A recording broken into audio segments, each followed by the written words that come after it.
Ist ein Akkusauger eine echte Alternative für den professionellen Fahrzeugaufbereiter? Ich bin der Nico von den Autolack-Affen und in diesem Video wollen wir uns dieser Frage mal widmen.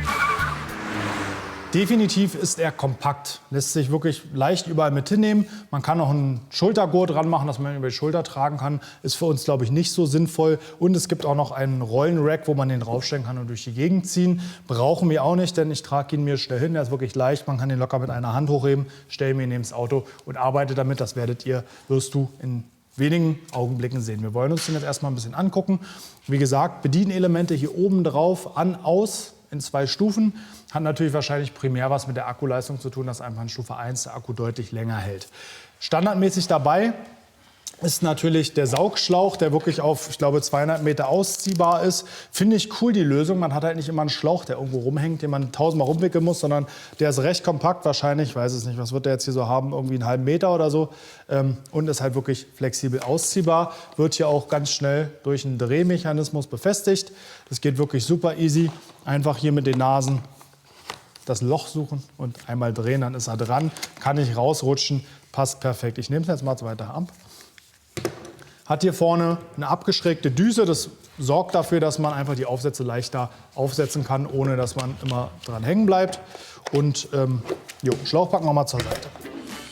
Im vorderen Bereich ist der Steckplatz für den Akku. Wie gesagt, kann mit dem 5 Ampere oder dem 2,5 Ampere Akku betrieben werden. Akkulaufzeit sage ich gleich noch mal was. Würde ich eher empfehlen, wirklich den 5 Ampere Akku. Der wird hier einmal wirklich eingehakt. Und oben können wir dann die Stufen einstellen. Standardmäßig dabei sind 3 Düsen. Eine Polsterdüse, eine relativ harte Nylondüse für glatte, unempfindliche Oberflächen und eben diese Standard schmale Fugendüse. Die ist hier ganz cool verstaut in so einem Fach, da hat man wirklich oben mehr Platz. Man hat noch einen dritten Port, um eben zusätzliches Zubehör aufzustecken und das würde ich definitiv auch empfehlen. Wenn man den Staubsauger in der Pustefunktion benutzen möchte, kann man einfach den Schlauch in der entgegengesetzten Richtung anschließen. Funktioniert genauso und dann wird dann hier angesaugt und hier ausgepustet. Braucht man nicht unbedingt in unsere Zwecke, ist auch relativ schwach, aber kann man machen, wenn man denn möchte.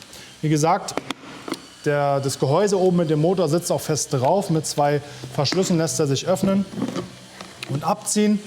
Drin findet sich dann der Schmutzbehälter, ist ein kleiner Staubsaugerbeutel, der ja auch wirklich gut eingehakt wird. Da gibt es halt eine genau passende Vorrichtung, sage ich mal, dass man den nicht falsch einsetzen kann. Und dann das obere Teil eben mit dem Ansaugfilter hier oben aufsetzt. Wie gesagt, die Verschlüsse sind sehr fest, was natürlich gut ist. So kann man nicht, wenn man den mal hochhebt, aus Versehen das ganze Ding auseinanderziehen. Finde ich ganz praktisch. Ein kleines Feature, was auch noch ganz praktisch ist, den Staubfilter kann man manuell abreinigen. Dafür habe ich hier einen Knopf. Dann wird dann der Saugstrom umgeleitet und im Saugen reinige ich den Filter ab. Aber genug des Betrachtens. Ein Sauger ist nur gut, wenn er saugt. Das heißt, ich schließe den Schlauch an, klipse sie mir rein und wir gehen zum Auto. Komm mit. Schauen wir uns erstmal an, wie gut wir damit Fußmatten saugen können. Die harte Nylonborste ist dafür wirklich gut geeignet, weil man die Fäden und die Fasern so ein bisschen bewegt und damit auch den Dreck aus den tiefen Ecken freisetzt. Ist jetzt keine Stärke von dem Sauger, aber einfach eine gute Bürste. Für Ledersitz und alle anderen Oberflächen nehmen wir eine weiche Rosshaarbürste, die wir im Zubehör gekauft haben. Die ist wirklich nötig, um diese Oberflächen abzusaugen, da die harte Nylonbürste doch dafür zu hart ist. Aber gerade um jetzt hier wirklich mal die Schalter abzusaugen, Lüftungsschlitze, Boxen, die Fächer von innen, das macht sich wirklich gut. Während wir dann mit einer großen Polsterdüse, also für unseren Bereich groß, große Flächen wie den Kofferraum oder auch größere Fußräume saugen können und damit optimal den Schmutz auch aus der Tiefe lösen können, weil wir haben so einen Fadenzieher da dran, der die hochnimmt. Mein Fazit zum Flex-Akkusauger. Er hat in 90 bis 95% der Fahrzeuge meinen Kabelsauger ersetzt. Bei Extremfällen, gerade bei, ich sag mal, günstigen Fahrzeugen mit diesem typischen Filzteppich, kommt er schnell an seine Grenzen. Das ist einfach natürlich der Leistung geschuldet. Ich glaube, unser Nass-Trockensauger hat 1400 Watt. Das kann so ein Akku nicht leisten. Aber wie gesagt, bei fast allen normalen Fahrzeugen kommt bei mir ausschließlich der zum Einsatz. Bürstenset habe ich nochmal um 2 Bürsten ergänzt. Einmal eine Polsterdüse mit diesem Stoff. Der nimmt quasi der hebt nochmal die Faser mehr hoch. Ich glaube, Fadenheber nennen diese Einsätze sich. Hebt die Fäden mehr hoch, sodass man in die Tiefe kommt. Das ist ein Vorteil. Und mit einer weichen Pferdehaar Absaugbürste, einfach um auch auf Kunststoffe und Leder saugen zu können.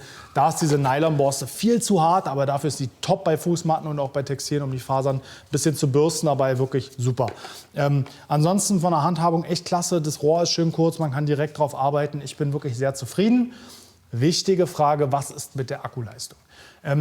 Dieser Motor scheint einen Zwischenspeicher zu haben. Als ich das Ding das erste Mal benutzt habe, ihn angemacht habe und direkt auf den Akku gedrückt habe, dachte ich, oh, ein Akku nach einem Tür nur noch übrig, nach einer Seite nur noch übrig. Aber der scheint sich diese Energie aus dem Akku zu ziehen, zwischenzuspeichern und erst mit der Zeit wieder zurückzugeben. Also wir haben jetzt hier an an der Beifahrerseite, am Kofferraum und Fahrerseite gedreht.